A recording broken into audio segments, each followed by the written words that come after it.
Hola, muy buenos días. Bienvenidos a un evento más de Grant Thornton. Les saluda Catherine Ulate.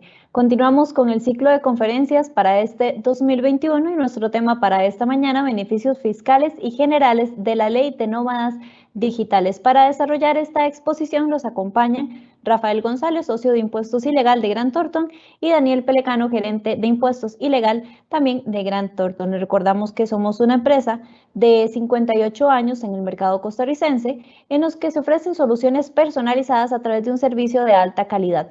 Nos especializamos en temas de impuestos, auditoría legal, precios de transferencia y aduanas, así como comercio exterior y consultoría en capital humano. También aprovecho esta ocasión para invitarlos a nuestro próximo webinar, que se realizará el 19 de agosto con el tema 5 aspectos claves para evaluar la compensación de ventas. Para este webinar nos acompañará Damaris Sánchez, directora de consultoría de capital humano de la firma Grant Thornton también, y Cristel Ureña, gerente asociada de Grant Thornton. A partir de este momento les recordamos que ustedes pueden dejar sus preguntas y al final de la presentación se las vamos a estar respondiendo, o más bien los especialistas estarán respondiendo sus consultas. Recuerden también que nos pueden encontrar en nuestros diferentes canales y en nuestras diferentes redes sociales, tanto en YouTube como en redes sociales de Grant Thornton. Para iniciar el tema esta mañana le damos la bienvenida a Daniel Pelecano, gerente de impuestos y legal de Grant Thornton. Buenos días, Daniel. Buenos días, Catherine. Buenos días a todos los que se conectan el día de hoy a escuchar un poquito de esta ley que está recién salida del horno realmente. O sea, fue firmada el día de ayer. El proyecto ya tiene sí, un par de semanas de haber sido aprobado en segundo debate, pero hasta ayer el presidente la ratificó y la firmó. Entonces es un tema bastante novedoso, tan novedoso como puede serlo. Y esperamos contarles un poquito el día de hoy de qué se trata, cuáles son los puntos claves y qué es lo que resta por hacer, porque también hay trabajo aún pendiente para esta ley y la promoción que pretende en atraer nómadas digitales a vivir temporalmente en el país. Ok. Este, Vamos a ver, conmigo me acompaña también el socio don Rafael González, que nos va a apoyar un poquito con la presentación, con sus comentarios y con el esquema, sobre todo de justificación y un punto de vista más global hacia lo que se refiere el alcance de esta legislación. Gracias, Daniel. Muy buenos días a todos. Muchísimas gracias por acompañarnos en esta serie de conferencias, como nos acostumbramos aquí en Grant Thornton. Un tema que hemos hablado Daniel y yo en la preparación de esta charla es que existen dos formas de reactivar y de levantar recursos para efectos fiscales. Una es creando más carga tributaria y otra es fomentando actividades que permitan que haya encadenamientos productivos. Ya vimos, y hoy en la prensa se comentaba, que la venida de personas como las que se pretende incentivar a través de esta ley de la República, lo que hacen es generar riqueza a través de la participación de ellos con sus ingresos en los hoteles, en los restaurantes, en los distintos medios de transporte, en fin, trayendo recursos frescos al país, de modo tal que yo por lo menos me inclino por pensar que son este tipo de actividades las que tenemos que fomentar.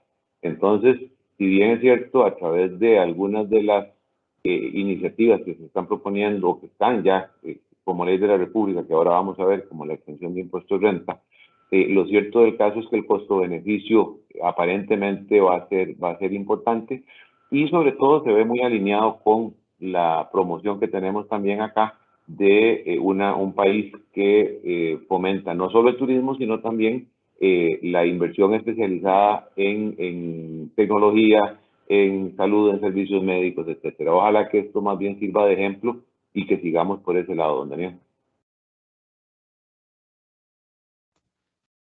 Sí, es que tal vez leyendo un poquito la justificación que venía dentro del proyecto de ley, posteriormente que impulsa la ley, vemos que esta legislación no es una legislación que busca traer ingresos para el gobierno, es una legislación en realidad de carácter muy novedoso que lo que busca es inyectar dinero a la economía.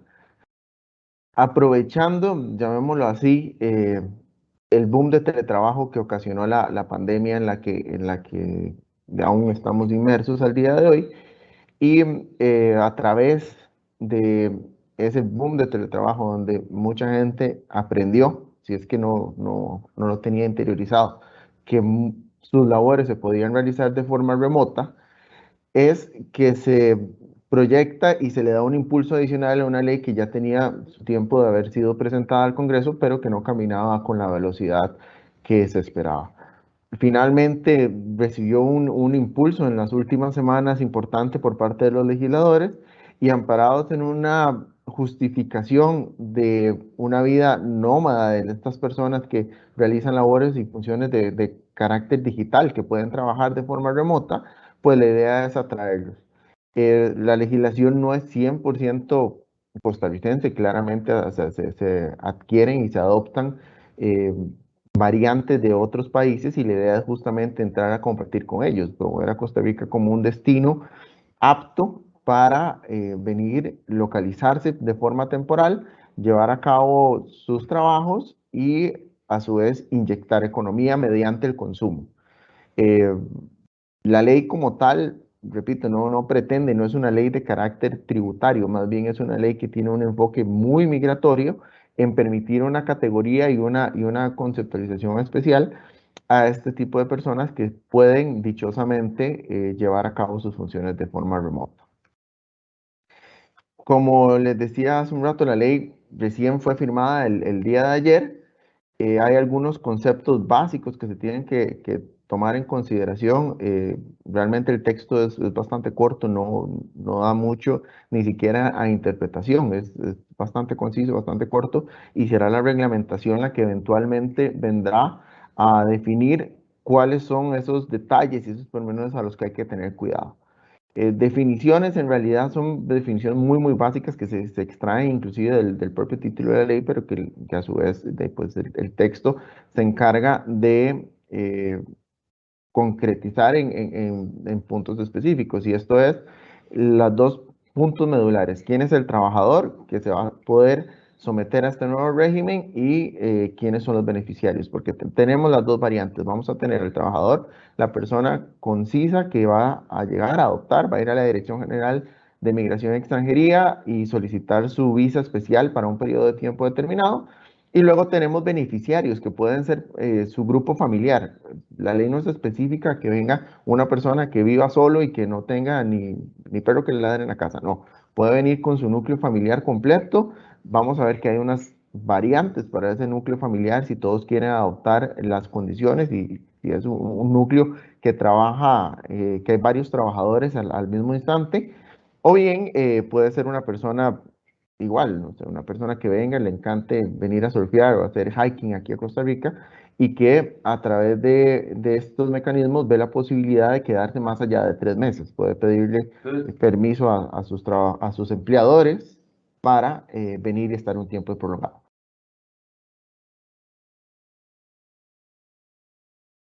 Sí, don Rafa.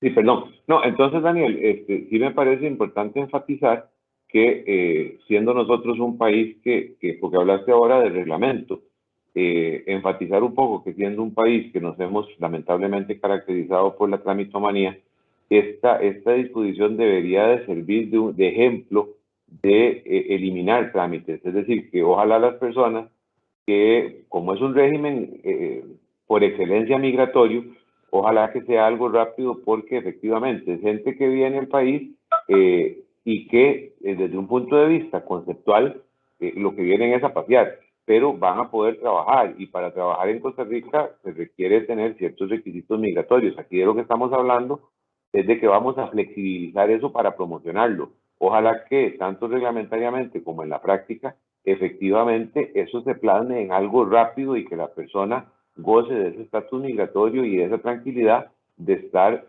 cumpliendo efectivamente con ese tratamiento de una manera eficiente, de una manera rápida, de una manera amigable, porque efectivamente migración ha sido en el pasado pues una de las cosas de las que no es particularmente rápida. Ahora sí, perdón, es que tenía un problema con el micrófono. Sí, sin duda. O sea, claramente el enfoque de la ley es hacer todo de manera ágil. Pensemos en un turista que viene aquí, entra por el aeropuerto, cualquiera de los dos aeropuertos internacionales en Liberia o en Alajuela, le sellan su pasaporte y se puede quedar 3 meses sin mayor trámite. Esta persona, esa misma persona que viene y hace ese tipo de turismo, que se queda 1 o 2 meses, es el que se busca traer para que se quede de 6 meses, que es el mínimo que solicita la ley, hasta 2 años, hasta 24 meses. Si esta persona tiene que ir a perder una semana completa haciendo filas ahí en la Oruca, en Migración y Extranjería, claramente es un desincentivo. O sea, puede que en media de esa fila, entre el gavilán que le vende el campo, las 5 formularios que tiene que llenar la fila de sentado para sacar alguna papelería especial que tiene que andar en la billetera emplasticada porque la hicieron a mano. O sea, si caemos en todo ese esquema burocrático de una persona que lo que busca es venir aquí realmente a relajarse y a prestar sus servicios y a disfrutar del clima porque vive en América del Norte, donde está en un invierno fuertísimo y no quiere escapar de ese frío, si no le damos el incentivo a nivel en ausencia de burocracia para que pueda establecerse aquí, claramente la ley no estaría cumpliendo sus objetivos. Y a eso tenemos que sumarle que, como vamos a ver más adelante, hay algunos beneficios adicionales que para una persona que no aplique en esta ley suelen ser trámites extensos, suele ser llenar papelería, suele ser sacar cierto nivel de información a nivel digital, una cantidad de requisitos que para nadie es un secreto, existen en este país para hacer el trámite más sencillo del mundo y sí queda uno ahogado en papelería. Entonces, claramente la reglamentación, muy importante en este caso, porque como vemos la ley sí establece un procedimiento, que es un procedimiento de, llamémoslo así, 6 etapas principales, donde inclusive hay recursos, si cabe la pena decirlo, para que estas personas fueran a impugnar en caso de que no se les otorgue el visado. Y el procedimiento eventualmente termina con el otorgamiento de esta visa temporal. Entonces, un repaso muy breve por el procedimiento que la ley dispone y que el reglamento a su vez va a tener que venir a extender y a, como repito, a aclarar esos pormenores de plazos y burocracia. Nos dice que el extranjero va a entrar al país, va a solicitar, de acuerdo a la nueva legislación, una visa especial, para lo cual la dirección, en este caso, dirección referido siempre a la dirección de migración, va a tener un plazo para resolver. La dirección tiene un espacio para prevenir al extranjero a que aporte más documentos. Estos documentos a fin de probar unas condiciones específicas que se tienen que probar y para eso igual se le va a otorgar un plazo. Es un plazo, llamémosle de una semana, son 5 días hábiles para que la dirección haga esta prevención y a su vez se pueda continuar con el procedimiento. Una vez que se realice esta prevención, ya la administración, en lo que se refiere a la Dirección de Migración, va a tener un plazo fijo para resolver al extranjero de si se le concede o no se le concede esta condición migratoria especial y en caso de que no se cumpla con las condiciones, de que el extranjero vea que, la dirección vea que el extranjero no cumple con estas condiciones, se la va a rechazar. Ese rechazo tiene recursos de revocatoria de apelación de conformidad con la normativa administrativa nacional, al cual, aún no siendo un administrado, un residente nacional, tiene el derecho a acudir a esa vía y posteriormente ya se le va a resolver en definitiva. Las vías de alzada en este caso siempre va a ser ante la dirección y el Ministerio de Migración y Extranjería para la resolución porque no hay otro ente involucrado. Repito, es una condición migratoria específicamente, no es una condición ni tributaria, no es una condición que apele tampoco a ningún otro ministerio o a ningún otro órgano del país, es meramente migratoria. La ley a su vez muy someramente establece que se va a poner a disposición del público la información correspondiente y se va a facilitar a nivel de sitios web y de información web. Hay una condición de promoción para esta nueva legislación que tiene que encargarse el ICT, como vamos a ver más adelante en los transitorios. Adicionalmente, y como último punto, y se los decíamos en la filmina anterior, los extranjeros pueden aplicar para otorgarle esta misma visa y esta misma condición a lo que se refiere a su núcleo familiar. Puede ser su cónyuge, pareja, no necesariamente tiene que ser el cónyuge, y hijos o hijas que compongan el grupo familiar.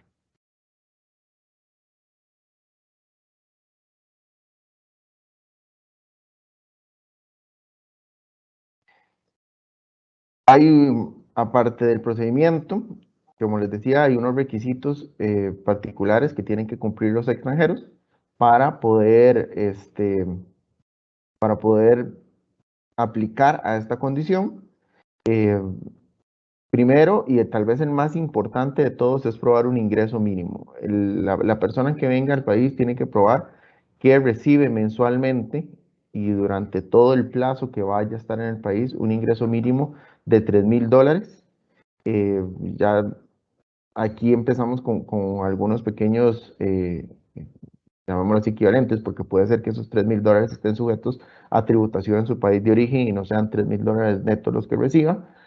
Nos habla de un ingreso mensual promedio, no nos establece si son a nivel bruto o a nivel ya neto. Este ingreso no necesariamente tiene que venir todo de la misma fuente, puede ser una persona que lo pruebe que en total recibe esos $3,000. Originalmente, cuando el proyecto se presentó, hablaba de un límite de 5,000, y esto a través de discusiones y para fomentar una mayor cantidad de gente que se traslada al país, terminó en $3,000.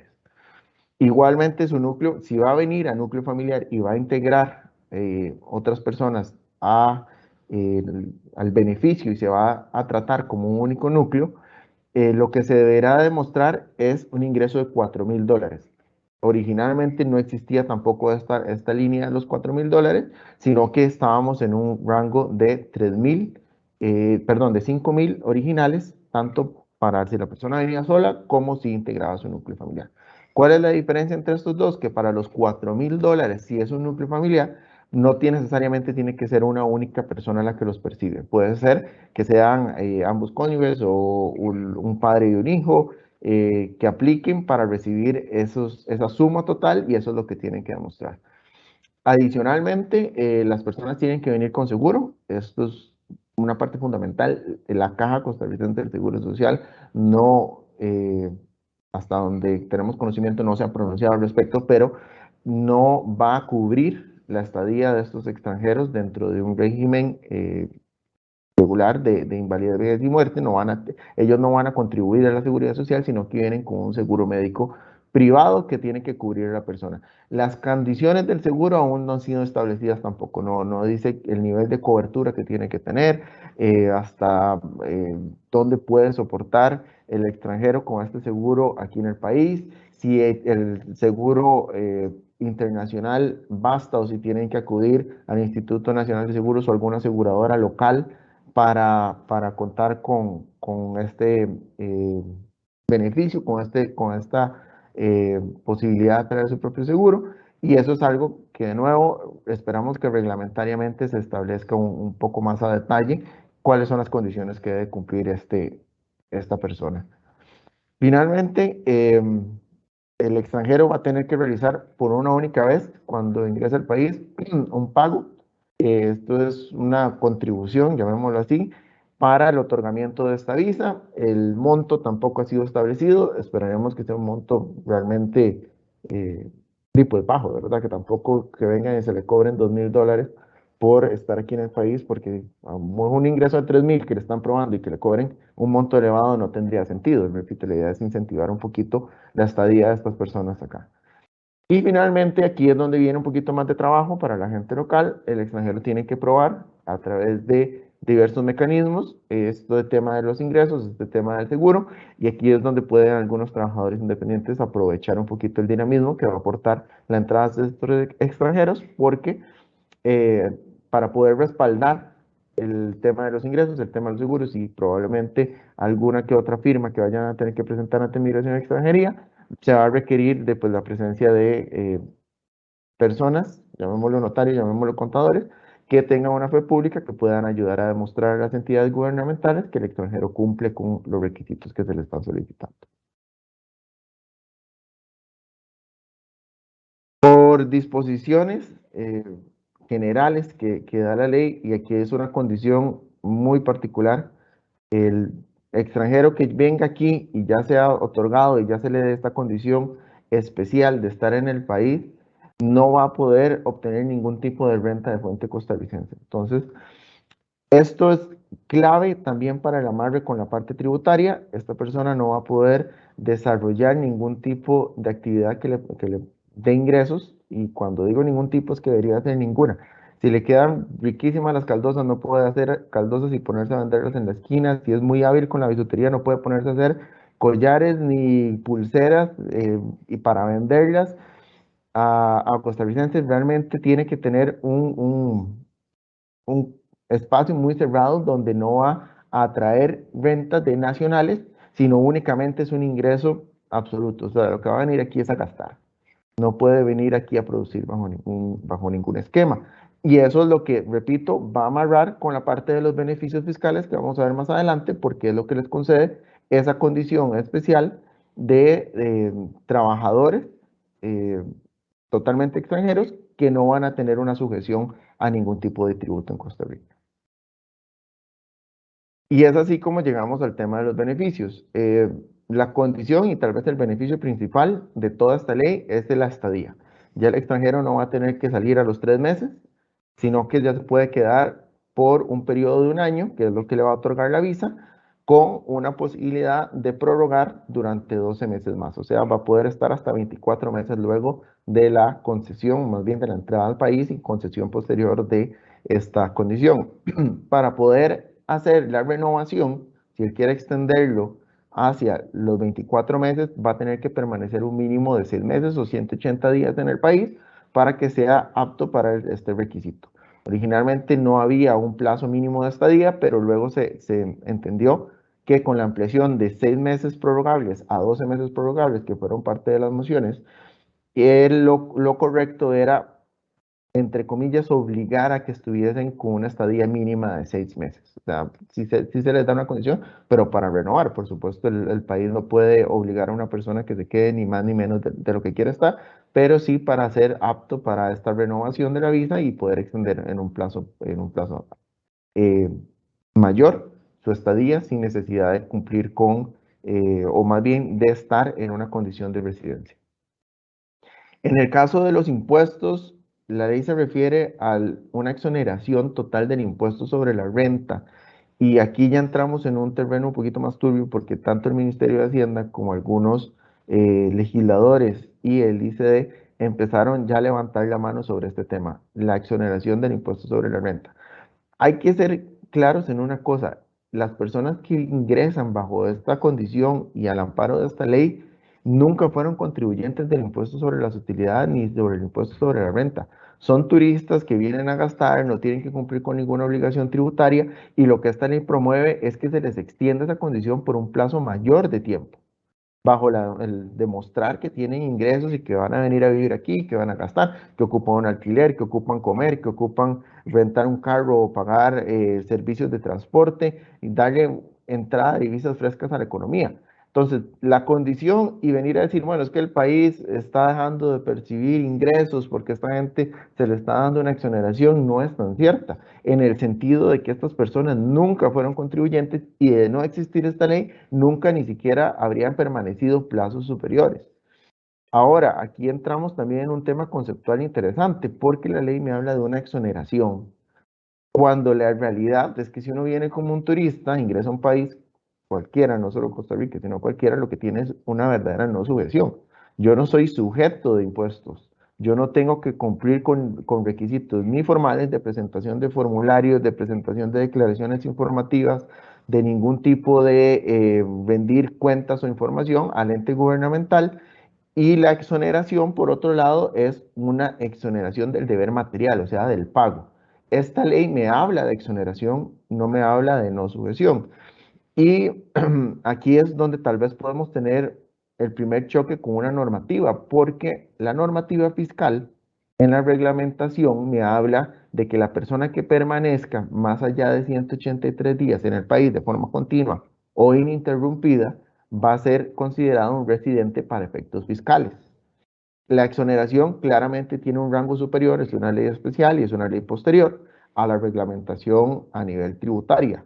Pero ¿qué sucede? Si permanecemos en un escenario de exoneración, el Ministerio de Hacienda, si no, esto no se reglamenta de manera correcta, perfectamente podría interpretar que estas personas sí deben de cumplir con deberes formales y darles una serie de obligaciones de presentación de información, de presentación de registros ante las autoridades tributarias para un control que, vamos a ver, es un control que podría ser sano, pero que no debe abrumar a estas personas, porque lo que hemos venido repitiendo a lo largo del webinar del día de hoy es la ausencia de requisitos, o más bien facilitar el tema de requisitos y la ausencia de exceso de burocracia es lo que va a permitir que esta ley sea atractiva para que la gente venga al país. Entonces, aquí sí debe haber una coordinación muy estricta entre el ministerio que va a reglamentar esta legislación y el Ministerio de Hacienda, y de la mano del ICD, que fue otro que estuvo muy pendiente por un tema de legitimación de capitales, de que no se vengan a meter personas que no tienen negocios lícitos al país, para que este control no sea un control abrumador si es que se va a llevar a cabo, y si no se va a llevar a cabo, pues que entonces se quede claramente establecido desde el principio para que la persona que decida traer al país y venga con la intención de quedarse bajo esta condición, no se lleve sorpresas luego desagradables cuando está tramitando a mitad de camino todo el esquema. Otro de los beneficios, también igual, un carácter tributario, es el tema de los aranceles. Y aquí, igual que en el punto anterior, la reglamentación nos dirá cómo van a estas personas que no son residentes fiscales, que no tienen un número de identificación, que no van a tener nada más allá de su pasaporte, a probar que tienen esta condición para ir a aduanas y poder exonerar todo lo que se refiere a la importación de equipo, instrumentos, herramientas o medios informáticos que ellos van a necesitar para llevar a cabo y prestar sus servicios. A esto me refiero, que si una persona viene y necesita comprar un CPU, una computadora, un televisor para llevar a cabo de manera más cómoda sus servicios, va a requerir probar ante la Dirección de Aduanas, que todos los que hemos lidiado en algún momento con aduanas sabemos que es un trámite lento, presentar algún nivel de requisitos para que estos sean exonerados de cargas y no paguen impuestos de importación. Adicionalmente, y un punto que levantó Broncha a la hora de la discusión y tal vez fue de los que se puso más en tela de duda a la hora de ser aprobado, es el tema de las cuentas bancarias. Los beneficiarios de este régimen especial migratorio van a tener la posibilidad de abrir cuentas bancarias en el país como extranjeros, no son bajo ningún efecto ni espectro, deberían ser considerados residentes ni temporales ni permanentes, por supuesto, sino una condición especial. Y bajo esa condición, los bancos les tienen que permitir abrir una cuenta bancaria. Entonces, este punto, particularmente aquí el ICDI y algunos legisladores levantaron la mano de que podría ser peligroso que se internen capitales ilícitos al país por medio de esta vía. Yo sinceramente no lo veo tan posible, en el sentido de que no se les permite bajo ningún efecto a estas personas venir a generar ingresos al país. Si generaran ingresos, realmente pierden la condición, y si pierden la condición, pues tienen que salir inmediatamente. Entonces, sí tiene que existir algún nivel de control. Probablemente los bancos van a tener que cambiar alguna normativa interna para poder permitir esta apertura de cuentas, pero yo, a mi juicio personal, a mi juicio muy personal, no veo esto como un aspecto muy dramático de que se pueda internar personas con fines inescrupulosos al país. Por supuesto, no se les va a pedir una licencia de conducir nacional, no van a tener que ir a ver cómo compran una fila ahí en COSEBI con el Gavilán para ir a hacer la prueba teórica y pasar 6 meses y todos los días dándole refresh a la página a ver cuándo les da una cita. No es necesario. Con su licencia de conducir internacional van a poder transitar en Costa Rica. Probablemente si los para un oficial de tránsito tienen que enseñar tanto su licencia como su visado especial para que el oficial de tránsito no les haga ningún tipo de multa, pero la licencia extranjera va a ser suficiente. Y el plazo de los beneficios, por supuesto, se va a mantener durante todo el lapso que tengan ellos autorizado. Entonces, como mínimo van a ser los 12 meses iniciales. Si salen del país, pues se corta ese beneficio y con una extensión hasta 12 meses más para cumplir 24 meses las personas que ojalá se vengan a quedar 24 meses y a inyectar bastante dinero a la economía. Esto es un ejemplo de lo que vemos en pantalla. Les decía, hay que entenderlo bien porque realmente no es un ingreso que esté dejando de percibir el país. Pero si una persona que no aplique para este régimen se quede más allá de 183 días eh, y luego, por supuesto, se quede 12 meses más para completar el año, que tenga un ingreso mensual de $5,000 y se considere residente fiscal, tendría que hacer un aporte total al final de su estadía, de esos 12 meses, de alrededor de 14 millones de colones. Esto por persona, por una persona que recibiese un ingreso de $5,000, aproximadamente 3,100,000. Repito, esto hay que verlo en el sentido de que muy probablemente esta persona que no está destinando esos 14 millones de colones al pago de cargas sociales y al pago de impuestos, los destine a consumir en el país. Entonces, su estadía eventualmente pagará impuestos indirectos y eventualmente inyectará esa cantidad de dinero por medio del dinamismo de la economía, de consumo, de pago de servicios básicos que sí va a tener que cumplir, y en lugar de ir directamente al impuesto sobre la renta, va a ir directamente a los bolsillos de las personas, sobre todo que trabajan en ambientes más turísticos y, por qué no, inclusive a nivel urbano, si estas personas deciden establecerse en un ambiente urbano durante ese lapso de estadía que van a tener en el país. Las sanciones, primero, claramente hay un esquema de verificación de falsedad. O sea, si una persona viene aquí con documentos falsos o con información falsa, va a estar sujeto a toda la reglamentación y a toda la legislación penal del país. No queda exento de que se les revise, de que se les evalúe si presentaron documentos o si presentaron informes falsos para obtener estas visas y quedarse aquí. Pueden ser procesados, pueden llevar un procedimiento como cualquier otro ciudadano extranjero en el país y eventualmente pueden terminar con la sanción penal que corresponda. Adicional, si aplicaron en su momento la exoneración porque estuvieron recibiendo beneficios, sobre todo a nivel arancelario, se les va a multar con un 25% del monto total que, obviamente, pago de impuestos, ¿verdad? El pago del impuesto que dejaron de cancelar, más un 25% adicional. Esta multa se rebajó. Originalmente también era de un 100% en el primer proyecto de ley y terminó en este 25%. Igual, si los montos exonerados excediesen lo que el Código Tributario establece como mínimo para ser encausado a nivel penal, y pues el procedimiento judicial se puede llevar a cabo sin ningún problema. La ley no exime a esta gente ni les da ningún fuero de protección especial a nivel legal.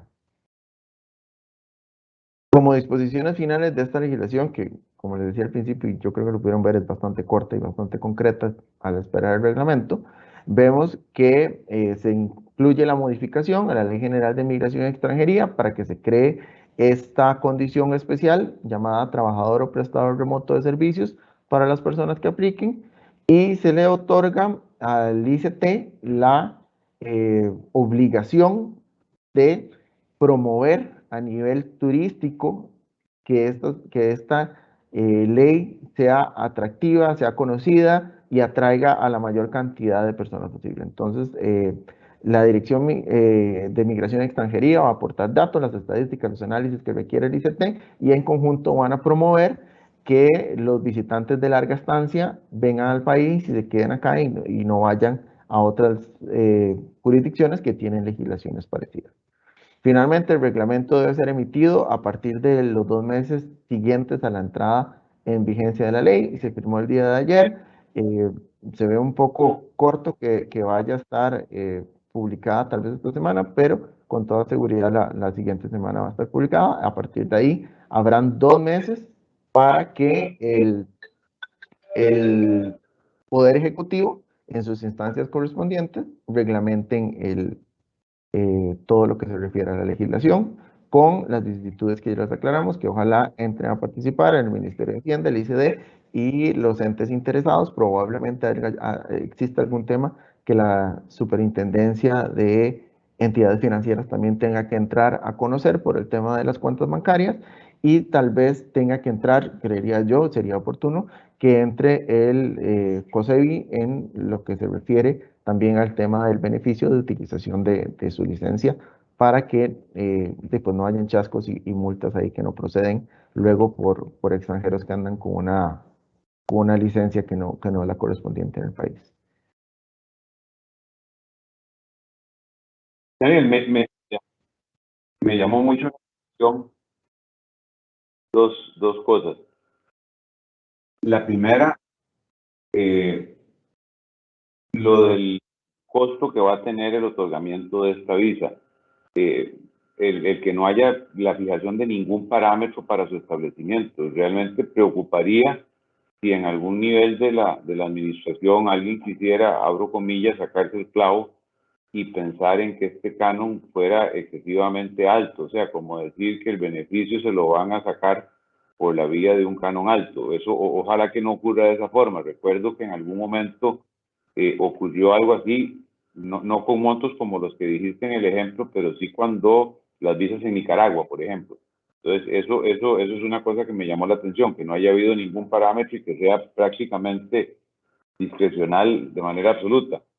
Y la otra cosa que puede sonar hasta pregunta tonta, cuando habló usted de las caldosas, el propio título de la ley habla de nómadas digitales, y me parece que la normativa a la hora de hablar de los beneficios fiscales habla de la posibilidad de tener el beneficio, por ejemplo, de los aranceles e impuestos de importación sobre no todo tipo de bienes. Es decir, yo no podría importar bienes como homenaje que no tuvieran algo que ver con la posibilidad de prestar servicios de esta naturaleza.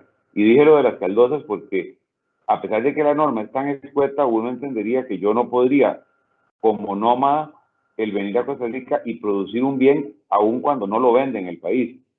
Le hace exportar caldosas, por ejemplo. Ese último comentario se lo dejo ahí, pero me llama la atención lo del que no haya benchmark para efectos de la cuantificación del canon.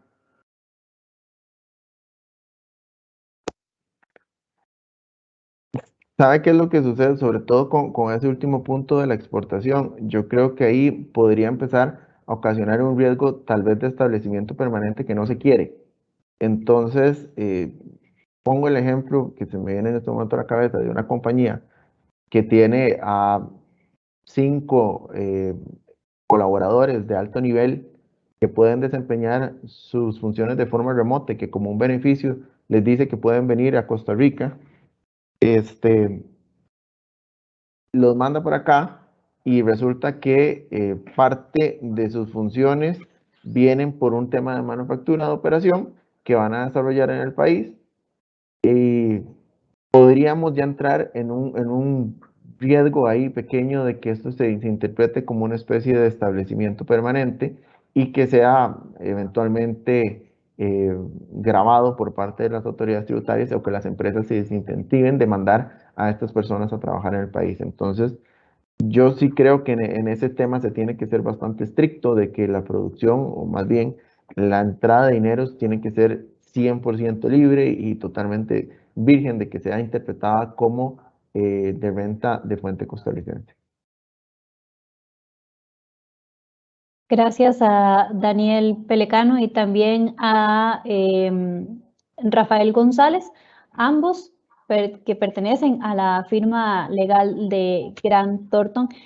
Tenemos varias consultas acá. Una de ellas dice, ¿tiene algún tipo de exoneración para los impuestos por ventas realizadas en Costa Rica como el IVA? Es decir, las ventas que se les realicen a ellos. No, más bien todo lo contrario. Esta ley lo que promueve es consumo y pago de impuestos indirectos. Entonces, las personas que vienen al país, fuera del tema de importación y arancelarios a la hora de internar equipos necesarios para sus funciones digitales acá en el país de forma remota, no van a tener ningún tipo de exoneración. Va a haber una no subvención en renta, pero la idea es que vengan a contribuir a través del consumo. Entonces, la idea es que paguen impuestos donde no van a requerir estar inscritos a nivel tributario bajo ningún régimen y contribuyan por medio de la integración de estas divisas. Entonces, no solo le van a dar dinero directamente a las personas con las cuales ellos transan y comercian, el consumo diario que requieren para vivir, sino al Estado a través de impuesto selectivo al consumo, impuesto al valor agregado, que son los impuestos indirectos que más se aplican en el país. También nos consultan cuál es el principal o cuáles son las principales facilidades que se le debe dar a un nómada digital.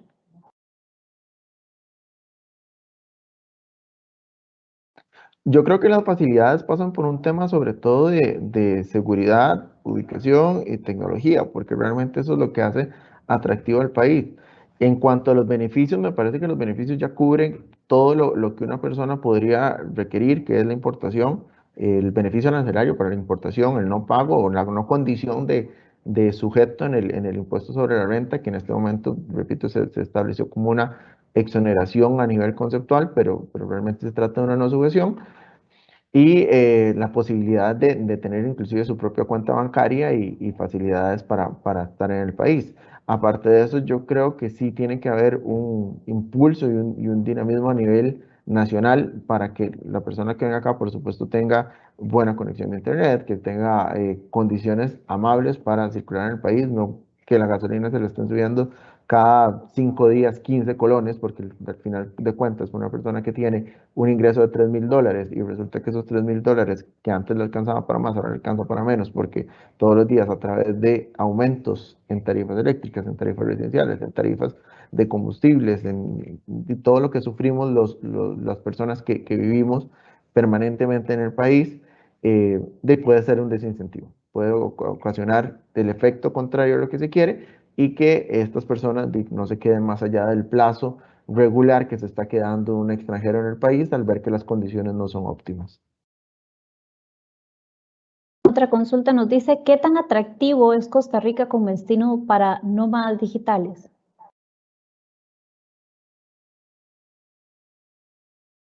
De conformidad con la estadística, inclusive con la justificación que venía en el proyecto de ley, Costa Rica está muy bien posicionado a nivel marca. O sea, la marca país, sobre todo en el hemisferio norte, que es, por supuesto, el mercado que se intenta traer, está bastante bien posicionado. Hay que también entender que este tipo de legislación, si bien es cierto, no es original de Costa Rica, como dije al principio, sino es un extracto y es parte de lo que ya se conoce en otros terrenos. eh, Costa Rica más o menos anda y similar a quienes ya la tienen implementada. Entonces suelen ser países que tienen un clima bastante favorable. Estas son personas que vienen acá en busca de turismo ecológico, de buen clima, de meridiana seguridad, que es algo que todos quisiéramos que estuviese mucho mejor, pero de meridiana seguridad y de un clima político también amable, ¿verdad? Que no estemos como lamentablemente vemos en las noticias, pasa mucho en el resto de países latinoamericanos, donde el clima político es convulso y eso pues, hace que la gente no quiera venir a tener estadías prolongadas más allá de su objetivo específico. Entonces, yo creo que Costa Rica sí cumple con ese ambiente favorable para ser atractivo y hacer que estas personas, estos trabajadores digitales, vengan y se establezcan por el periodo que la ley les está solicitando. También nos consultan a qué se expone un extranjero si se logra comprobar que realiza otras actividades lucrativas, además de la razón por la que se le permitió su estadía en el país como nómada digital. Primero, el pago de los impuestos. Claramente va a tener que cancelar los tributos correspondientes. Ahí no hay excusa. La Dirección General de Tributación puede caer con todo el peso ante estas personas y puede cobrar los impuestos a los que estén pendientes. Ahora, si se encuentra que existe algún ocultamiento de estas acciones y que no han habido declaraciones, aparte de la pérdida de la condición, pueden someterse a procesos específicos a nivel administrativo e inclusive judicial que por defraudación fiscal los pueda llevar a sanciones que pueden ser a nivel personal o pueden ser a nivel pecuniario. Todo depende de los montos de los que estemos hablando. Pero sí claramente se expone y esto es algo que tiene que tener mucho control la Dirección de Tributación para que estas personas no vengan al país, simulen una condición de no residente que tiene ingresos 100% del extranjero, pero que realmente está produciendo en el país. Y la última consulta sería, ¿puede un extranjero que está en el país en otra condición iniciar sus labores como nómada digital y hacer el traspaso de este permiso? Sí, yo no le vería ninguna dificultad para que lo haga, porque las personas que pueden aplicar en este momento para esta condición son aquellos que tienen una visa de turista, que entran por un periodo corto de tiempo, o sea, que no han estado más allá de los 180 días, de los 6 meses, de forma continua e ininterrumpida para poder aplicar a una ley y una residencia temporal o eventualmente una residencia permanente. Entonces, cualquier persona que en el momento de vigencia de esta ley eh, esté o haya ingresado para decir, bueno, me voy a quedar un mes porque me gusta Costa Rica, porque voy a plantearlo, porque ya tengo mi hospedaje reservado y ya tengo la casa de habitación donde me voy a quedar y decide establecerse aquí por un periodo mayor, podría iniciar el trámite sin ningún problema. Ahora, el punto débil de esto es que el Ejecutivo tiene 2 meses para la reglamentación y hasta que no esté la reglamentación lista, veo muy difícil que esté el procedimiento para que estas personas puedan aplicar. Entonces, aun y cuando la ley esté vigente, a partir de la otra semana, por poner una fecha, eh, no veo que la persona que ya tiene 15 días, un mes de estar viviendo en el país, le dé tiempo para que la reglamentación esté lista, pueda aplicar y pueda llevar a cabo todo el proceso para poder extenderse por más allá. Probablemente va a tener que salir del país, estar un tiempo fuera, volver a entrar como turista y ahora sí aplicar dentro del plazo una vez que tengamos reglamento. También nos hacen llegar otras consultas. Una de ellas dice, ¿podrían los nómadas aperturar cuentas bancarias y que les sea transferido dinero? Sí, de hecho eso es parte de los beneficios que ellos tienen, abrir una cuenta en bancos locales o en entidades financieras locales, y donde se les puede transferir dinero del extranjero. No necesariamente tienen que ser a su cuenta a nivel fuera del país en un banco extranjero, sino que puede ser a nivel local. Repito, aquí va a haber que implementar controles particulares y específicos por parte de las entidades financieras. Probablemente la superintendencia o debería de formar parte de la reglamentación especial para estas personas, para que tampoco haya un internamiento de capitales que no son lícitos al país por medio de esta apertura de cuentas bancarias. También nos dice, ¿podría afectar la venida de estos nómadas a las personas que ahora trabajan en zonas francas dando servicios compartidos a empresas norteamericanas? Es decir, que no contraten más personas acá y se ofrezca el servicio a las personas norteamericanas que vienen. No, bajo ningún supuesto, porque estas son personas que en teoría ya están generando los ingresos, nada más que los generan en otro país. O sea, es un tema de mera ubicación física, que en lugar de estar en Estados Unidos, estén aquí en Costa Rica desarrollando su trabajo.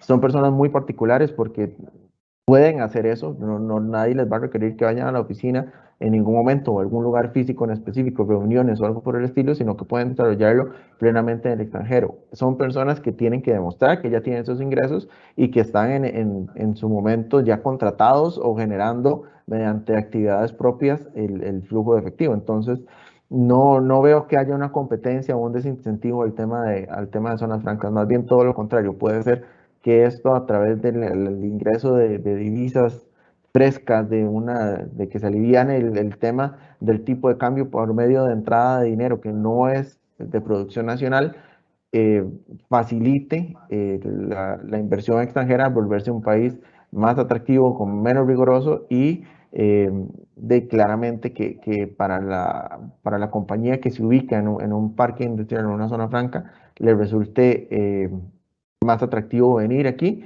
y establecerse de forma permanente.